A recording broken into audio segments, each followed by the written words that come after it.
Bonjour à tous et bienvenue sur cet audio témoignage. Aujourd'hui, je vais vous partager mon expérience de vie à propos du yoga et de l'Inde. Comme toujours, ça reste quelque chose de très personnel, c'est que mon expérience, c'est mon témoignage, c'est ma vérité et en aucun cas c'est forcément une réalité objective absolue. Ça reste vraiment mon ressenti et mon regard. Dans cet audio, en fait, je vais vous expliquer en quoi le yoga et l'Inde m'ont sauvé la vie. Alors, ça peut paraître un peu extrême dit comme ça, mais il y a quand même un peu de vérité. Pour ceux qui me connaissent pas, je vous invite un peu à regarder mon vécu, mes expériences de vie, j'ai envie de vous dire mes traumatismes de vie aussi, parce que je pense que c'est un peu lié à tout ça. Et peut-être que je vais vous partager aussi du coup certains aspects liés à mes recherches dans cet audio. Alors d'abord, pourquoi le yoga? En fait, donc avec les difficultés que j'ai rencontrées dans ma vie, j'ai cherché pendant des années beaucoup de solutions par rapport à mes difficultés d'ancrage, mes difficultés liées à la dissociation traumatique, mes difficultés liées aux attachements, aux différentes emprises, à la vampirisation, en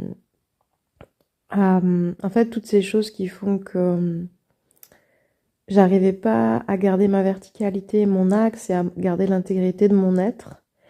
Parce qu'à force de développement personnel, j'ai aussi développé une sorte de grandeur dans l'aura et qui a une sorte de difficulté à gérer au quotidien. C'est comme si, voilà, soit on a un tout petit appartement, on a 10 mètres carrés le matin à passer le balai, à faire sa vaisselle et à partir. Soit on a un énorme hôtel avec 300 chambres. Voilà, donc tous les matins, tous les soirs à entretenir, à gérer, c'est pas forcément les mêmes compétences et la même énergie. Donc j'ai un peu ça vis-à-vis de mon être aujourd'hui. Et donc j'ai cherché dans toutes les thérapies conventionnelles scientifiques d'abord, les thérapies brèves, la psychanalyse, la psychologie. Ensuite, dans tout l'alternatif, pour ceux qui m'écoutent, toutes les thérapies occultes, alternatives, tout ce qui existe un peu. Ça m'a permis de gérer pas mal de choses, de comprendre beaucoup de choses, mais il y avait encore des difficultés profondes qui restaient vraiment ancrées et qui me pourrissaient la vie en Occident. Et il m'avait été dit pendant des années que l'Inde, ce serait vraiment quelque chose d'important pour moi. C'était très en lien avec mon âme, avec ma mission de vie. Et j'avais eu des rêves, même il y a déjà 7-8 ans, où voilà, j'allais en Inde et vraiment l'Inde me posait, rouvrait mon cœur, me canalisait, me mettait en paix. Et donc je suis allée en Inde plusieurs fois à partir de l'année dernière. Et j'avais déjà pratiqué le yoga. J'ai pratiqué le yoga 3-4 ans dans ma vie et d'autres arts martiaux, on va dire, comme le tai chi. Et ça me faisait beaucoup de bien, mais je m'étais pas rendu compte à quel point vraiment ça pouvait stabiliser quelque chose et ancrer quelque chose.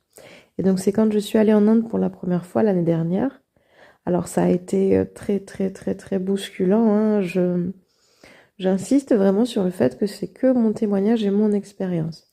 Parce que l'Inde est un pays extrême, avec une culture aux antipodes de la nôtre, avec vraiment tout un vécu, une histoire en long, en large, en travers qui est vraiment différent. On dit que quand on va en Inde, on fait un saut quantique, et c'est pas complètement faux, je pense. Donc voilà, j'insiste sur le fait que c'est vraiment mon expérience de vie, qu'elle est très positive, c'est mon témoignage, mais que c'est pas forcément la réalité de tout le monde. Et donc moi, en ce qui me concerne, quand je suis arrivée en Inde et que c'était justement très déstabilisant, je suis rentrée assez rapidement dans un ashram pour être professeur de yoga, faire une formation de Teacher Training Course, donc 200 heures de formation pour être prof de yoga. Donc ça se fait à peu près sur un mois. Et là, on fait du yoga quasiment toute la journée. On a des cours de philosophie, on a des cours d'Ayurveda, On a de la méditation. Voilà, des sorties en Inde. Bon. Et, et donc là, je suis rentrée dans la pratique de façon un peu plus importante que à l'époque où voilà, je sortais du boulot, j'allais faire 1 heure de yoga 1 fois par semaine. C'était pas vraiment pareil. Et là, le yoga a vraiment changé beaucoup de choses. J'ai vu à quel point déjà ça faisait du bien à mon corps physique. Je pense que ça, c'est plus trop à démontrer en termes de souplesse, d'étirement, de flexibilité, de maintien de la silhouette, de la posture, etc. Mais après, c'est plus au niveau vraiment de mon invisible, je vais dire de mon ensemble âme-corps-esprit, où vraiment le yoga m'a permis d'être beaucoup plus à la terre, d'être beaucoup plus posée et de stabiliser quelque chose et de couper tout autour de moi les choses qui me polluent vraiment grandement dans ma vie en Occident, dans l'astral, dans l'invisible occidental qui pour moi est dégueulasse. Donc j'ai vu qu'avec la pratique du yoga, en fait, en particulier avec les respirations et les postures, et aussi avec la protection des mantras et de l'égrégore collectif relié à l'école et aux pratiques, j'arrivais vraiment, vraiment, vraiment à me sentir bien.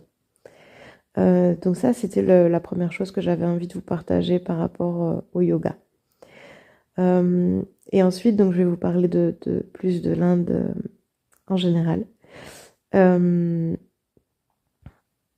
Ce qui m'a aussi donc fait énormément de bien et vraiment ce qui m'a sauvé la vie en Inde. Alors, il y a plusieurs paramètres, je pense. Alors, l'Inde a beau être surpeuplée et très active et dynamique, on a tendance à dire que l'Inde est un village.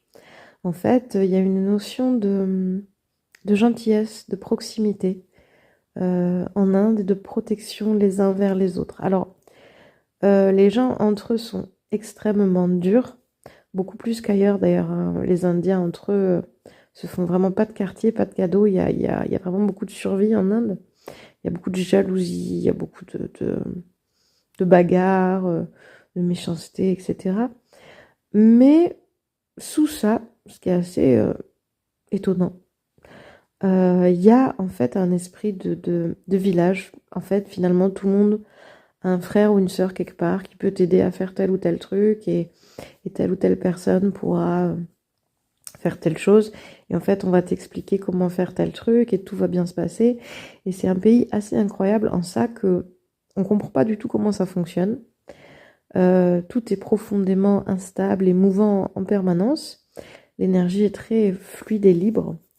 Le flot des gens, le flot des animaux dans la rue, les vaches, les chiens, les marchandises, les déchets, enfin, le Gange, etc. hein.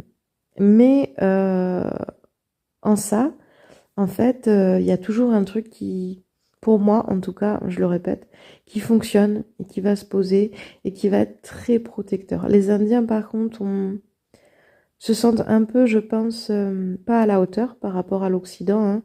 Toujours ce truc de nous, on est noirs, vous êtes blancs, bon, on n'est pas assez intelligent, etc. Et donc, ils ont vraiment à cœur de pas qu'il nous arrive du mal. Alors après, il peut arriver du mal, hein, ça fait partie du pays comme partout. Il peut vraiment arriver des mauvaises choses, on se fait beaucoup arnaquer, enfumer dans le quotidien. Mais de nouveau, moi j'ai le sentiment que au fond, non, en fait, au fond, il y a quand même une méga protection, une méga bienveillance, quelque chose de cet ordre-là, de très paternel. Et ce qui m'a sauvé la vie en Inde, l'un des paramètres, c'est que j'ai ressenti quelque chose de paternaliste et de pas patriarcal. Et ça, c'est fondamental pour moi aujourd'hui, par rapport à mon vécu incestueux, de sentir une protection divine, parce que le Père, c'est Dieu, dans les archétypes, dans les symboliques, hein. Donc de ressentir la protection de Dieu en permanence, du Père, que les hommes, bon voilà, les hommes sont chauds, chauds, chauds, hein. En Inde, il y a beaucoup de choses qui sont refoulées au niveau de la sexualité, la vie est très stricte, mais malgré ça, il y a un aspect paternaliste très présent, très protecteur, que j'ai du mal à voir en Occident, en France en tout cas, métropolitaine, euh, et qui, moi, m'a vraiment soulagée. Alors, il y a autre chose qui fait profondément du bien à ma globalité en Inde, c'est la nourriture. Le fait déjà qu'il y a beaucoup d'endroits où il n'y a pas de viande parce qu'ils sont plutôt à tendance végétarienne. Il y a le fait qu'ils sont plus reliés à la terre et au feu par rapport à Shiva, l'hindouisme, Krishna. Il y a tout le temps des cérémonies avec du feu partout, il y a des temples partout. Euh, c'est une population quand même noire, donc globalement, généralement, c'est des cultures un peu comme l'Afrique, comme les Caraïbes, où on a un lien à la terre et à la mer qui est beaucoup plus fort. Sachant qu'il y a des vaches partout, il y a des chiens partout, donc il y a aussi une énergétique dans la rue, dans le quotidien, qui est profondément différente de ce qu'on va trouver dans une ville occidentale, par exemple. Ça crée quelque chose de tout à fait différent, et pour moi, pareil, ça a quelque chose de très sécurisant, de très apaisant. Il y a aussi le mélange des gens, de toutes les castes dans la rue, de tous les styles de vie, des gens très riches, des gens complètement pauvres, des petits-enfants, des gens complètement vieux et cassés. Euh, une espèce de truc où il n'y a pas de frontières, il n'y a pas de barrières, mais en même temps, tout le monde est très protégé et dans sa petite bulle, et ça fonctionne hyper bien. On ne sait pas pourquoi ni comment, mais ça fonctionne. Et ça, c'est assez incroyable. Au niveau de la nourriture aussi, je pense qu'il y a vraiment quelque chose dans le régime indien, enfin la façon dont les Indiens se nourrissent globalement, qui a profondément fait du bien à mon système. Voilà, même des gens qui connaissent mon corps et ma santé depuis des années, m'ont dit tes organes, ils n'ont jamais été aussi bien et dans une vitalité que quand tu es rentré de ton premier voyage en Inde. Et donc l'aspect du corps était plus joli, tout était vachement plus sympa. Il y a une espèce de vampirisation et d'agressivité qu'on a liée à, je crois profondément, hein, à la nourriture et à l'astral en Occident qui n'existe pas là-bas. Parce qu'on n'a pas les mêmes couches de fréquences, les mêmes vibrations. Et puis, un aspect très important que je voulais aborder, ce serait fou de ne pas en parler, donc c'est aussi cette connexion spirituelle, hein. Alors, on peut en dire ce qu'on veut, que c'est de la magie, des démons, que c'est un peu des bêtises ou quoi. Malgré tout, je pense que le fait qu'il y a une connexion à quelque chose de plus grand, la croyance au karma, quelque chose de plus beau, de plus... peu importe. En fait, j'avais une amie qui disait, en Inde, on n'a pas toutes les... mince, je trouve pas mon mot. Les névroses. On n'a pas toutes les psychopathies et les névroses que l'on peut trouver en Occident, donc tout ce qui vient nous parasiter au niveau du cerveau, concrètement, du mental, tous les aspects dépressifs, psychopathologiques, névrotiques qu'on peut avoir en Occident, qui pour moi sont vraiment de l'expression de mauvaises vibrations, de parasites qui viennent se coller au niveau du troisième œil et du chakra coronal, que c'est vraiment de la merde. Et ben, je pense qu'on n'a pas tout ça là-bas, parce qu'en fait, on est en connexion directe et permanente avec, alors ça peut paraître un peu abusé ce que je vais dire, avec Dieu en quelque sorte, ou disons avec quelque chose d'un peu plus clean, d'un peu plus aligné, d'un peu plus respectueux. Voilà, il y a quelque chose aussi en Inde qui m'a fait énormément de bien dans mon chemin de vie, c'est que les Indiens ont beaucoup de respect de soi et de dignité.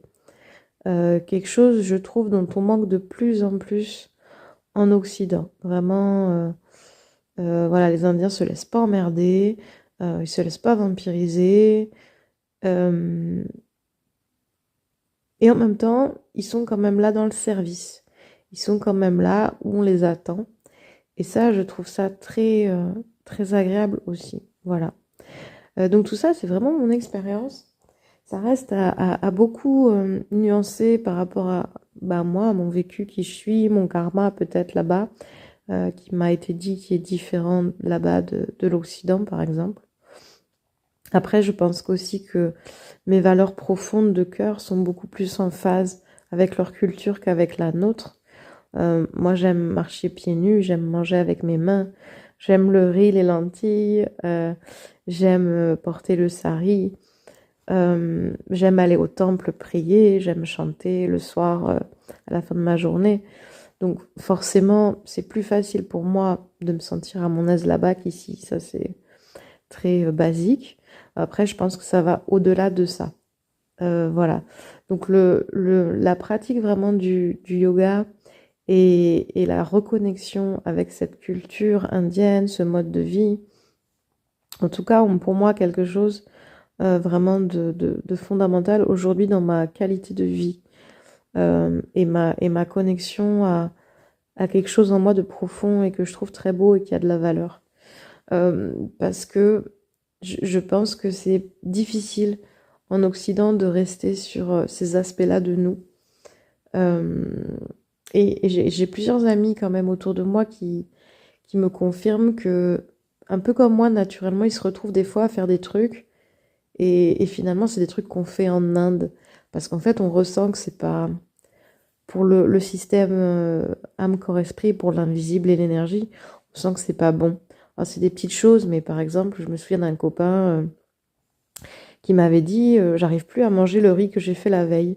En fait, maintenant, quand je fais du riz, ben, je le mange dans la foulée et sinon, quelques heures après, je le jette s'il en reste parce que je sens qu'il a tourné. Et voilà, par exemple, dans les principes de base de l'Ayurveda, qui est la médecine ancestrale indienne, on a cette notion, autant que faire se peut, d'aller faire nos courses 1 heure ou 2 avant chaque repas, d'acheter que du frais, ensuite de cuisiner dans un état d'esprit particulier, de manger dans la foulée et de ne jamais garder ce qui reste en quelque sorte, de ne pas reconsommer surtout les produits cuisinés. Ils le font, hein, et j'ai vu qu'ils le font des fois comme nous, on garde nos restes 2-3 jours au frigo.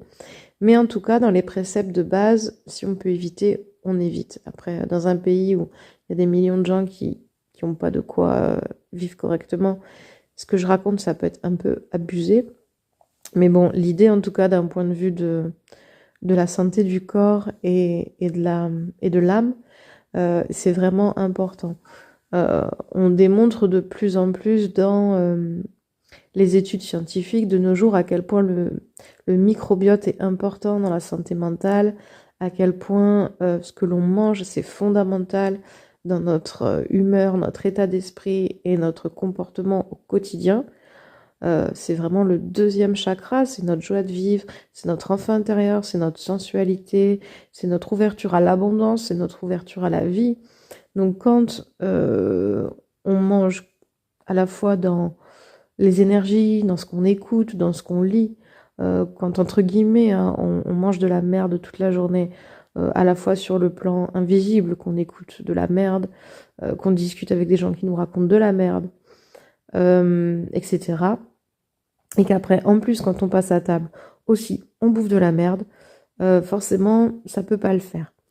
Et voilà, pour les gens qui ont pour les gens qui ont une très grande sensibilité, qui ont des niveaux spirituels particuliers, ça peut vraiment être très bienfaisant. Toutes les pratiques liées à la nourriture ayurvédique, la culture hindouiste de façon générale.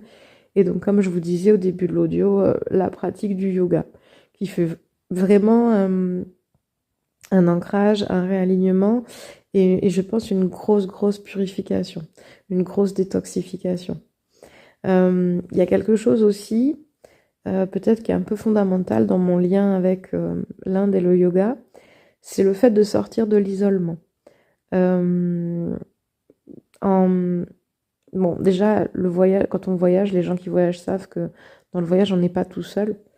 Mais il y a aussi voilà, le fait que en Inde, les choses sont reliées de façon beaucoup plus directe. Comme je disais, il n'y a pas trop de barrières. Le flow, il coule un peu en permanence. C'est très énergétique, l'Inde. Donc, La synchronicité, elle arrive très vite pour les gens qui y croient, qui sont ouverts à ça. Bon, en Occident, on peut rester 2 heures à avoir faim et peut-être qu'il n'y a personne dans les 30 kilomètres autour qui va avoir l'appel énergétique de dire tiens, il faudrait amener à manger, quoi.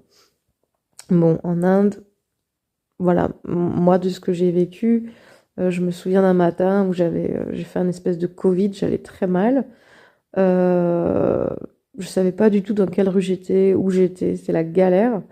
Et puis en quelques secondes, il y a un Indien qui est arrivé, qui m'a regardé dans les yeux et qui m'a dit oh, le médecin, il est là. Voilà. Et je suis arrivée au médecin ayurvédique. Donc c'est un peu cette idée-là. Après, c'est toujours à nuancer, hein, il y a plein de contrastes. L'Inde, c'est le pays de l'ambivalence. Alors bien sûr, on m'indique où est le médecin, mais le médecin va me faire payer 3 fois la consultation. On n'est pas à une ambivalence près, on n'est pas à un enfumage près. Clairement, on n'est pas à un petit mensonge près ou à une dizaine de mensonges près en Inde. Ça, c'est certain. Après, c'est vraiment quelque chose qui, moi, ne me gêne pas au-delà de ça, maintenant que je le sais et que je fais avec. Euh, Il y a quelque chose de très intéressant aussi dans le comportement des gens. Ça fait un peu partie des résultats de mes dernières recherches.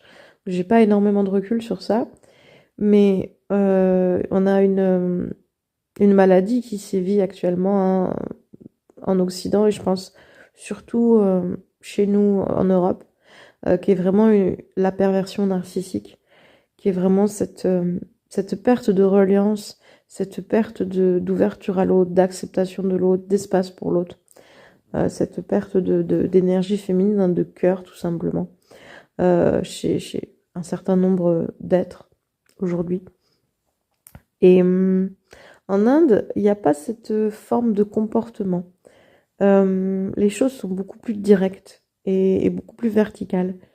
Alors par contre, je pense que le pendant de ça, c'est que les Indiens ont des faux selfs. Si vous cherchez un peu sur Internet, c'est une autre forme euh, de façon de gérer sa vie au quotidien et d'être protégé. Parce que c'est évident qu'en Inde également dans le quotidien, il faut une bulle de protection pour être dans la vie de la même façon qu'en Occident, c'est important de se protéger aussi dans le quotidien.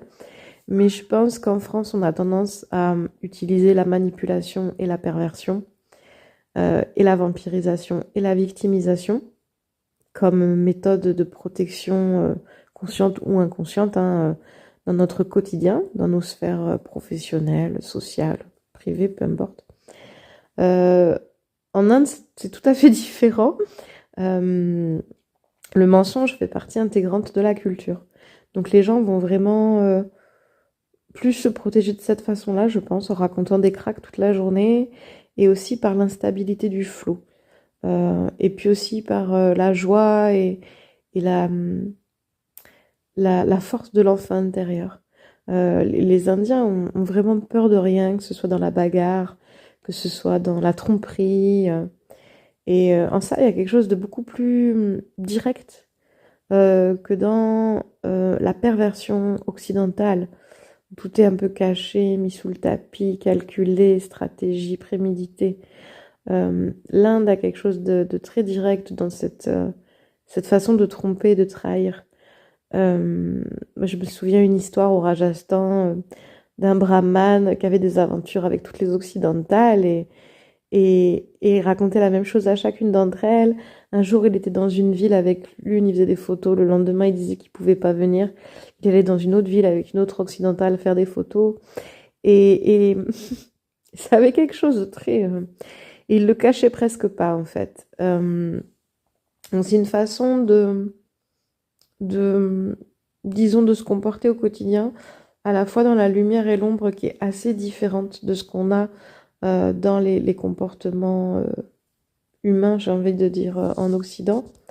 Et en tout cas, pour moi, qui suis quelqu'un qui a vécu de la dissociation, qui a vécu des traumatismes, ça a quelque chose de plus serein, quelque chose de beaucoup plus... y a une notion vraiment de quelque chose de vertical et de direct, en tout cas, parce qu'on ne peut pas s'étendre dans l'attachement. On peut pas traîner dans l'attachement comme on le fait en Occident et vampiriser comme ça se fait énormément en Occident, c'est pas possible de toute façon. Voilà. Eh bien écoutez, je pense que je vous ai tout dit. J'espère que ça vous aura plu ou intéressé, ou qu'au moins c'était compréhensible ce que je vous ai dit. Voilà, et puis je vous dis à bientôt pour une prochaine.